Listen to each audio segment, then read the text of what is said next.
Time యూపీఎస్సీకి tuitions only in Tirumala IAS institute Chaitanyapuri. Call చేసి ఇప్పుడే జాయిన్ అవ్వండి. ఆర్థిక కష్టాలే ఉరికంబాలయ్యాయా? చేసిన అప్పులు చితికి చేర్చాయా? కుటుంబం మొత్తం బలవడానికి కారణమేంటి? తాను చనిపోవడమే కాదు, కన్న తల్లి, కన్న కొడుకు, కట్టుకున్న భార్య ముగ్గురిని చంపేయడం వెనక ఏం జరిగింది?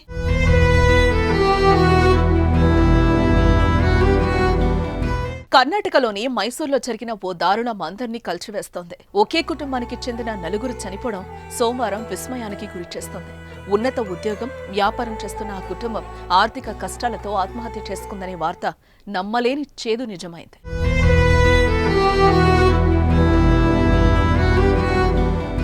మైసూర్లో విశ్వేశ్వరయ్య నగర్లో చేతన్ అనే వ్యక్తి కుటుంబం నివాసం ఉంటోంది. భార్య రూపాలి, కుమారుడు కుశాల్, తల్లి ప్రియంవదతో కలిసి నివసిస్తున్నాడు. చేతన్ సాఫ్ట్వేర్ ఉద్యోగి, విదేశాల్లో ఉద్యోగం, ఇతర దేశాల్లో ఉద్యోగాలిచ్చే కన్సల్టెన్సీ కూడా ఉంది. సోదరుడు సైతం విదేశాల్లో స్థిరపడిన వారే. ఆర్థిక కష్టాలు ఇంటి దరిదాపుల్లో కూడా ఉండవని అందరి భావన. కానీ ఎక్కడ ఏ తప్పు జరిగిందో తెలీదు. చేతన్ అప్పుల పాలయ్యాడు.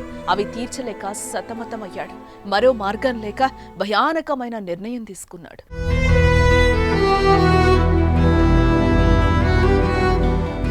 అమెరికాలో ఉన్న అతడి సోదరుడికి కాల్ చేసి తాము కొంతకాలంగా ఆర్థికంగా తీవ్ర ఇబ్బందులను ఎదుర్కొంటున్నామని, అప్పుల వారి నుంచి వస్తున్న ఒత్తిడిని తట్టుకోలేక కుటుంబంతో సహా ప్రాణాలు తీసుకుంటున్నట్లు చెప్పి ఫోన్ కట్ చేశాడు.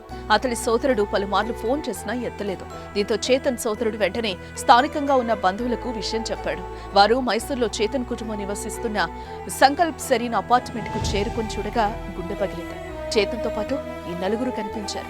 చేతన్ ఉరి వేసుకుని కనిపించగా అతడి భార్య, కుమారుడు విగత జీవులుగా పడి ఉన్నారు. పక్కనే ఉన్న మరో అపార్ట్మెంట్లోని ఫ్లాట్లో అతడి తల్లి చనిపోయి కనిపించింది.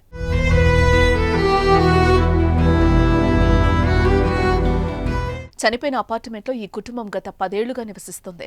కానీ ఏ రోజు ఆర్థిక ఇబ్బందులు ఉన్నట్లు ఎప్పుడూ కనిపించలేదు. ఎంతో హుందాగా ఆ కుటుంబం జీవించింది. కానీ ఒక్కసారి అప్పులు తీర్చలేక చనిపోతున్నామని చెప్పి ప్రాణాలు తీసుకోవడం చర్చనీయాంశమైంది. ఈ ఘోరాన్ని ఎవరూ నమ్మలేకపోతున్నారు. వారి మరణాలపై అనుమానాలు కూడా వ్యక్తం చేస్తున్నారు.